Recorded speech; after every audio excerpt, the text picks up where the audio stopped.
Many thanks for your company here. Maize is the second largest cash crop and staple in Ghana after cocoa. According to the Food and Agriculture Organization, it accounts for 50 to 60% of the country's total cereal production. However, the absence of warehouses and other storage facilities exposes produce to poisonous substances known as aflatoxins. Aflatoxins are a family of poisonous substances produced by fungi found in maize and other crops. Stakeholders are worried about the effect of the fall armyworm devastation on long-term maize production and food security as well. Prince Appiah explores concerns of farmers, the implication to food security and interventions being employed to address them.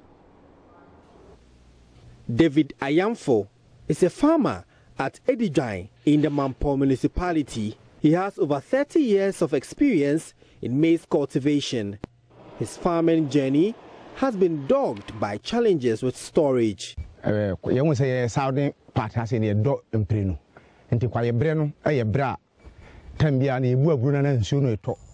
rainy season, if you don't have anywhere to store your crops, they will spoil, he says. I cultivate 100 acres of maize without warehouse. It will develop molds, then aflatoxins set in. Mr.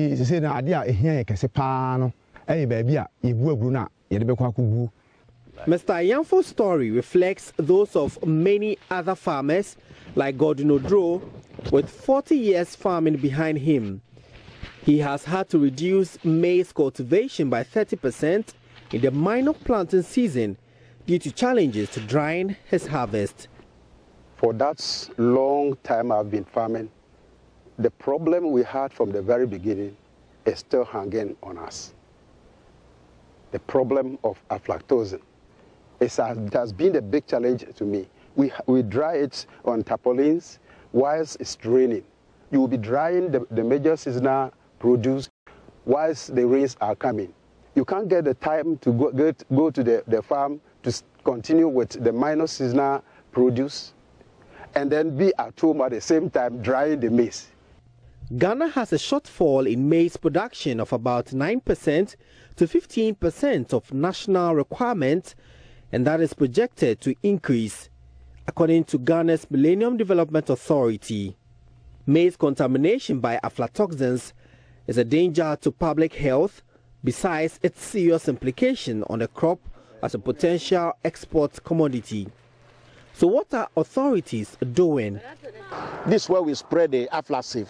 Here is senior agronomist at the United States Agency for International Development, Hansen Agbozo, of the agency's Agricultural Development and Value Chain Enhancement, talks about experimented new chemical interventions. So this field, as we stand before it, has been treated with aflasive material that is able to work into the soil and neutralize the aflatoxin situation. The mind that the chemical that is released through aflatoxin, which becomes a health issue, is resolved. So USAID is supporting us to do all these things. And this field will be using for all those trusts. At the end of when we harvest, they will subject it to aflatoxin test to know how far the aflasive that we apply to the field has worked. And if it works, that means we can expand the program. Dr. Marilyn Warburton is a United States Development Agriculture scientist affiliated to the Mississippi State University. She is on a joint mission with local scientists at CSIR to explore ways to address the aflatoxin challenge. They met in Kumasi for a 3-day training session on the topic breeding for aflatoxin resistance, from DNA extraction to data analysis. So we have created maize varieties that do not make the aflatoxin. They don't get the aflatoxin, but they grow only in our area. So we want those genes that are causing resistance to be moved into maize that will work in growing areas in Ghana. So my colleagues here at the Crop Research Institute will take my maize and will cross it to theirs. They will use the tools that we have developed in my laboratory that will allow my research to be extended to other countries where I couldn't grow things and I couldn't measure things. plant breeder at Crops Research Institute, Dr. Alan Opon, leads a team to develop aflatoxin-resistant maize to address the plight of farmers. And we developed this proposal to develop maize resistant to aflatoxins, and so that it can help improve the export potential and also help increase the yield potential of maize. And since 2015, research has been going on. We've received germplasm, aflatoxin-resistant germplasm. We've been introgressing the resistant genes into our elite genotypes. And then we are also testing those embryo lines themselves and see if they are adaptable to environment. And then we do further developments and possibly release them as varieties for Ghanaian farmers. It is hoped that some of these interventions will be successful in order to address the long-standing challenge. Prince Apia reporting. It was a choice between his future dream of becoming a doctor or just to stay at home and receive proper medication to save his life. Though tough, parent of 12-year-old diabetic Abubakar Mukhtari chose saving his life over keeping him and 3 of his siblings in class.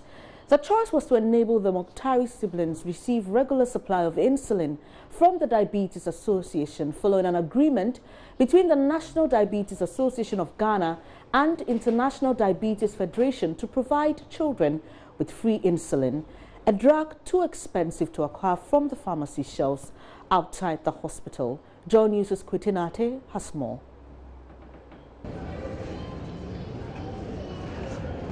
If there is anyone feeling the pinch of the lack of support from organizations such as the National Diabetes Association of Ghana, then it's 12-year-old Abubakar Mukhtari.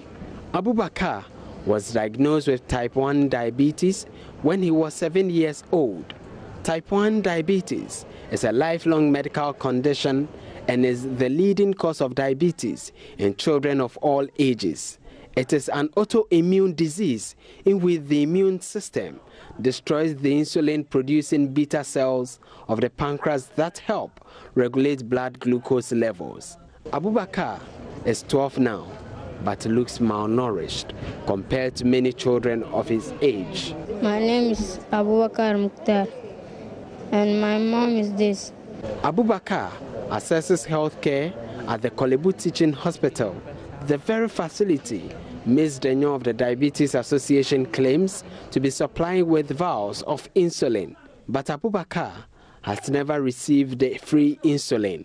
Even more worryingly is the fact that Abubakar and his 3 siblings have dropped out of school because of his condition. His father had to make a choice between spending the family's meager income on his treatment and paying their school fees while they watch him die slowly. The diabetes started, I'm feeling lazy, but so I'm suffering because my father don't have to look at everything they say he should buy. My father cannot buy, we say we buy, but he doesn't have money to buy it, so that worries us. One of the health targets under the Sustainable Development Goals is to achieve universal coverage by ensuring financial risk protection and access to quality essential healthcare services. Abubakar, looking all pale in his yellow jersey, is one of the children who have subscribed to the National Health Insurance Scheme. But he does not get his full dose of insulin under the skin. A nightmare his parents have to contend with. My mother doesn't have any work to do. So if I sick, if they are bailing us, he doesn't have money to pay. And my father too is a driver, but now he doesn't have a car. So that worries us. So now I'm not going to school too. So now you are not going to school? Yes. Why did you stop schooling? I stopped school at 2 years now. Because of the money, my father don't have to pay our school fees and giving us to go to school. So and I have 3 junior brothers too at home. Them too, they are not going to school because of their money. Meanwhile, fresh revelations gathered by Joy News reveal how sponsored insulin meant for free distribution to children was diverted to adults. It follows earlier reports by investigative journalist Kweti Nate on how officials selected by the Diabetes Association to distribute free insulin and glucometers sold them to poor patients. A diabetologist at the Okomfo Teaching Hospital, Dr. Safakan Tanka, says the president of the Diabetes Association, Elizabeth Denyo, sent his unit 600 vials of insulin meant for children to be given to adults 2 years ago. Number of vials, we received 600. They were in 3 boxes, but it was 600. So it came, and in the clinic folders and in the clinic record, it's well stated in the number of vials and the number of boxes that we received. So in fact, as a matter of fact, I cannot check from her side, but I'm telling you for a fact that the number of insulin and the particular brand, it was only one brand, Mixtard, that we received in 3 boxes. Who were the beneficiaries of these insulin? The beneficiaries of the insulin are people with diabetes that we take care of. That is adult. That's patients who are above 25 years. Like, that's how we classify. Who are on insulin, you understand? That means they will require insulin to control their blood glucose as against drugs like Dianel or gliclazide or any other drug like that you take orally. There are some patients like that who are on only insulin that will be able to help them survive. So they are that category. And unfortunately for us, some of those patients are on high doses of insulin, so that the National Health Insurance is not able to provide the amount they need, probably for a month or so. So they will then have to go and buy. Some of them, they don't have funds. So then they give us that information and we prescribe for them, and we alert the nurses that this and that patient will require insulin. And then they go and get it free of charge. So in fact, if anybody says that those insulins are given to adults, then it's the truth. But are you aware that this insulin is meant for only children? Was that indication made to you? The indication, I know that there's a particular program under the International Diabetes Federation which supplies insulins to deprived countries like ours for adolescents and children. Yes, so I know. But in the same way, if we are getting donations from the Ghana Diabetes Association for our patients who are indeed lacking, we cannot say no. We cannot reject it. Really disturbing revelations. Away from that, the Ghana National Association of Teachers, NAT, National Association of Graduate Teachers, NAGRAT, and the Coalition of Concerned Teachers, CCT Ghana, have given the government a 1-week ultimatum to address issues concerning their salary arrears. In a letter dated October 17, 2017, addressed to the Finance Minister, the teachers referred to an agreement between stakeholders that the validation exercise of teachers for payment of salary arrears will begin on September 11, 2017, for which notices were sent to members across the country. Now, it was also agreed that 65,013 forms were to be validated in 88 days. However, they said that it's sad that no action has been taken to commence the exercise as of now. Angel Carbonu is Vice President of NAGRAT. They set 11 September last month to commence validation. Unfortunately, today is 19th October, and the validation exercise is not begun. And we are very disturbed about that, because our teachers all over the country are suffering, and they needed their money to solve their problems. So we feel that the government is reneged on the understanding that they've had with us. Beyond this letter, then we will have to take all means available to us to put pressure on the government to ensure that the right thing is done by our members. What are these means you are willing to take? Well, the means are many and varied, and whatever that will let government, maybe we have not sounded loud enough, and we ought to sound as loud as possible for the government to appreciate the magnitude or the enormity of the problem and find a solution to it. You gave government 1 week. Yeah, the 1 week is, you see, as I indicated to you, a decision has been taken over a month ago. The 1 week is to ask them to start the process. Again, so after this 1 week elapses, what is next for the teachers? That's what we are saying, that when the one week elapses and then comes to a close and we don't see anything being done, a commitment on ensuring that the work is done, then we will have to advise ourselves. Advise yourselves to do what? By many means. It could be an indefinite strike, it could be demonstration, it could be whatever it is. So you are considering going on strike? If that becomes the necessary means by which we attain our objective, we will. Deputy Minister of Employment and Labour Relations, Carbonu, is however appealing to the teachers to exercise patience and allow his ministry to liaise with the Ministry of Finance to make sure they are validated. We as the Employment Ministry have received 1 or 2 letters from, I would say, the forum. What you are telling me now with regards to validation of teachers so that they are paid arrears and so on, we as the Employment Ministry have not received any letter from NAGRA. So you may ask him if they have sent us a letter here or they have sent a letter to somewhere else. The information we have says the letter went to the Finance Ministry for their validation. But being at the Ministry of Employment and Labour Relations, does it not lie within your gambit to ensure that the teachers' forms are validated and so they receive all the salary arrears that are coming to them? Absolutely right. You know, the ministry that oversees employees of government is the Ministry of Employment and Labour Relations. Sometimes the mistakes arise when instead of going through their ministry, then they will write letters straight to finance. And that's why I asked you to ask Mr. Carbonu whether he has written a letter to the ministry, notifying us and for us to follow up and see what is happening. Normally, they would not come to us.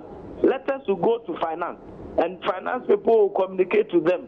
Sometimes they are not happy with the language, sometimes they are not happy with the tone, and they then come back to us. I would appeal to them. But Mr. Rekubebe, should it come to this point at all that a teacher is not paid his arrears for months and years in some case, and so he has to write letters to any ministry at all? I mean, it must not get to that stage. Whichever way, some hitches are right. There are some incidents that happen that some of these things get delayed. So at least they prompt us. Then we would also follow up and ask, because employees are part of us, and anything that is happening to them, we must be in the know. I have not seen any official correspondence even coming to us to intervene. Whenever they threaten strike, that one goes to the Labour Commission, and then we have to be notified. I'm handling 1 or 2 labour cases like that, but I'm appealing to the Labour Front that they should see us as their mother ministry. They should come to us. We are ready to intervene for them. We are ready to, engage the appropriate ministries which they have any banter with, and ensure we give them redress. But Mr. Rekubebe, at the moment, with the issue of their validation, we are speaking to you now. So what can you tell us about getting these teachers validated so they can be paid? Yes, so I will appeal to Mr. Carbonu to, as a matter of urgency, come to the ministry for us to know what is happening. We will engage our finance colleagues, and whatever we can do as a government, on behalf of my minister and Minister of Finance, we will assist them and bring this matter to a close. Away from the validation of teachers, but still on education, Vice President of the National Association of Graduate Teachers, NAGRAT, Angel Carbonu, says the suggestion that all teachers must be sacked and made to reapply does not belong in the 21st century. Though he admits there's a need to address the low quality of education in the country, Mr. Carbonu says the blanket dismissal of teachers flies in the face of the labour law and will only encourage wrongful dismissals. Professor Stephen Adair said on the Super Morning Show Wednesday, the only way to solve the problem of public basic schools producing functional illiterates, as he calls them, is to terminate the appointments of the entire teaching population. Professor Adair is living in the 17th century. In fact, he does not even understand the dynamics of labor relations. He does not even know that we have bargaining agreement that leads to the writing of conditions of service that establishes the relationship between the employer and the employee. Now there is a code of conduct that is owned by the employer, that is abided by the employee. So for him to make these prescriptions, I was wondering, in fact I was checking my phone to see which age I was in, and I realized that Professor Adair comes across to me in this expose as a very beautiful art piece in an Egyptian museum. It can be admired, but it cannot be functional. I mean, I don't think I can place any value on that. Since when did since when did we have children in this country not able to read? When did it start? In the 60s and in the 40s that Professor Adair was. Did we have 100% of children able to read? Is the the ability of children now an improvement of what it used to be? You cannot zero in the problem of education in this country on teachers. I teach in a Catholic school. Okay. I get in it. I would say, I wish that and I'm a Catholic. So I wish every teacher is a Catholic. So the non-Catholic teachers there in the school, I find a way of getting them out if I'm the head of the school. That is what Professor Adair's prescription is going to, Adair's prescription is going to lead to.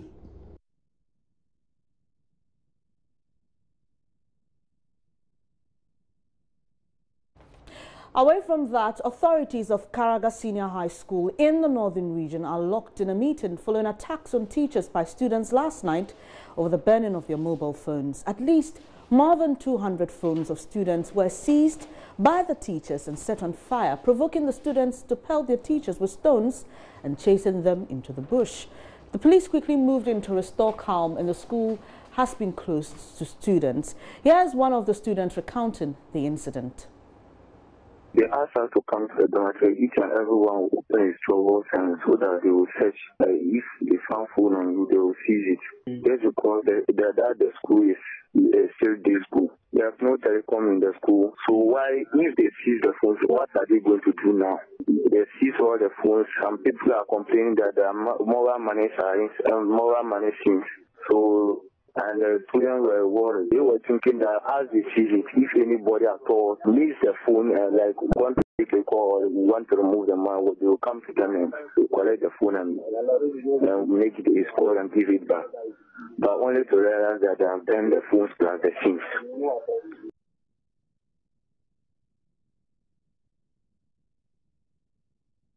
Let's get onto the phone lines now and speak to Mohammed Hashmin, our Northern Region correspondent, for more. Hello, Hashmin. What's the latest with this situation? Well, calm has been restored to the school. The police continue to maintain their presence in the school. They say they want to monitor the incident to total peace is restored to the school. But authorities of the school are still locked up in the meeting just to find a solution to the incident. All right, Hashmin, so just help us understand what this school is like. Is it a boarding school? And if it is, what are the boarders doing, or they've all been asked to go home? Well, this school is a day school, and the students say they need the mobile phones because that is what they use to communicate to their parents back at home. And these are students who are coming from all parts of the country. Some are coming from the Ashanti region, some from the Greater Accra region, simply because of the school placement system. And they are saying that without the mobile phones, it will be very, very difficult for them to communicate to their parents anytime they are in need of any support. And they think that the conduct by the teachers is very wicked, and they want authorities to address the issue. Interesting, Hashmin. So this school is not a boarding school. So at what point did the teachers go in to seize the phones? Well, some of them have been able to rent rooms in nearby communities, and they do come to preps in the evening to study.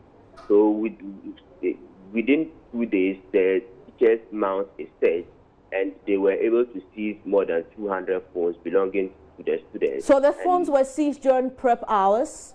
Exactly. Interesting. What have you been hearing from the teachers? What have they also been telling you with regards to this issue? For the teachers, it is difficult getting them because they have all fled the school, because yesterday the students pelted them with stones and then chased some of them to the bush. Then some of them too have also run to the community, and it has been very difficult trying to locate them. If you go to the school at the moment, it is just the police presence that are there, and then some few administrative staff who are in lockup in a meeting with the district director of education in that particular area. Thank you very much, Mohammed Hashmin, coming to us from the northern region. You're watching Joy News today. We'll take a quick breather. When we come back, we'll bring you more stories. Please stay.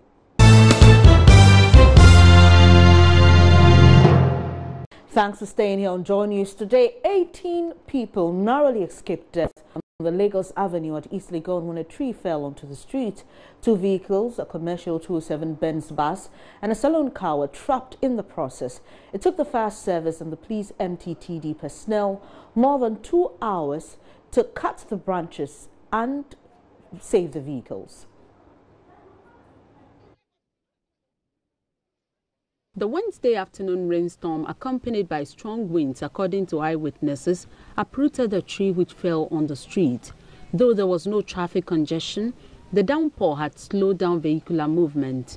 The 207 Benz bus, which had 15 passengers on board, plus a driver and his mate, was the first to catch the attention of onlookers when the tree fell. Eyewitnesses say passengers on board the vehicle managed to escape through the windows since the door was initially locked. Then a police patrol team arrived on the scene. Soon, some personnel of the Ghana National Fire Service arrived with a chainsaw to cut the branches of a tree.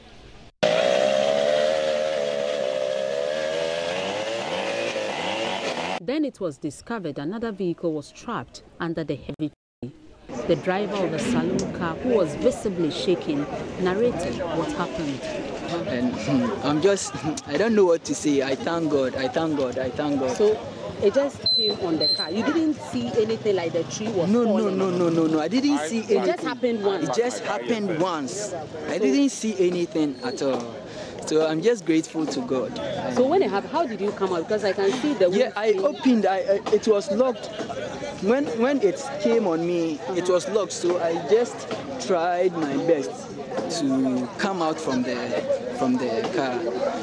But I was hurt a bit, but not... I'm sure it's a minor one. Which yes, one? A minor it's a one. small scratch compared to your life. Yes, I thank God. I thank God. Bigger. I thank God. So how are you feeling right now? I can see you are shaking, but... yes, I'm just feeling cold at the moment.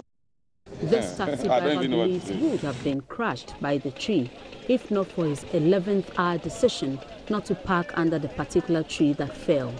And I decided to park under the tree, and after the rain, then I go. To park under the tree? Yes. That's serious. Yes, this will be my first and last. Anytime it's raining, for me to park under the tree, the billboards, no, or even under the electric cables. You just move. Yeah, so when I got here, I wanted to go on them before this one too fell. Oh, okay, so this one too. So when this one too fell, that branch, of this one, yeah. So I decided to park here because I look up and feel I'm safe here. So I didn't move on again. So I was here till the rain finished before we all came out to see what happened to my brother who is in the car. The police then became visibly angry with onlookers who were filming the few security personnel working to clear the street and warned anyone found close to the scene without offering any help will be dealt with.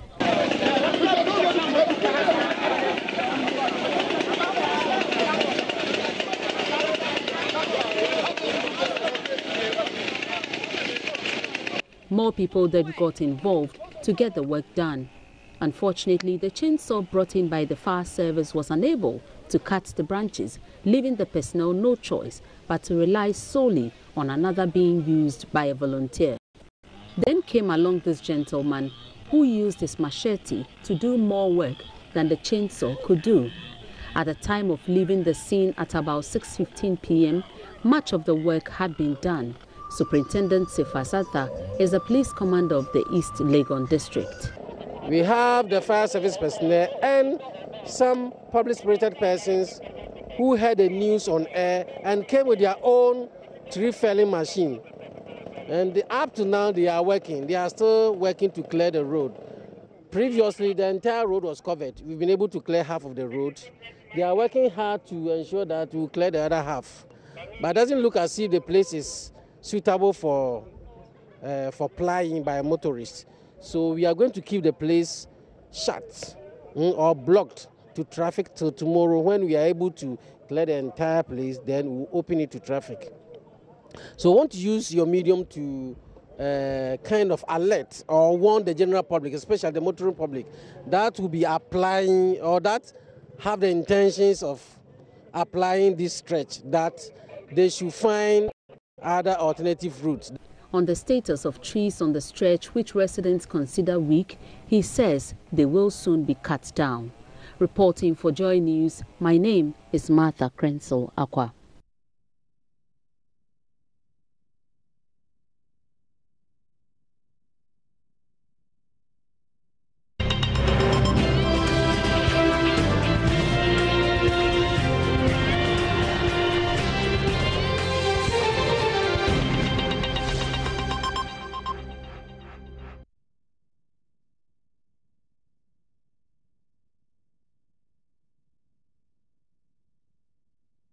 Thanks for staying here on Joy News today. Some news just coming in. 3 people have been killed and scores injured in what is suspected to be reprisal attacks in the Togolese town of Ebe. The latest development followed brutalities visited on some civilians in the town by Togolese military personnel. Unconfirmed reports say some of these personnel are being forcefully ejected by their landlords following the brutalities. Joy News' Ivy Setsuji joins us on the line to tell us more. Hello, Ivy. What more can you say about this incident?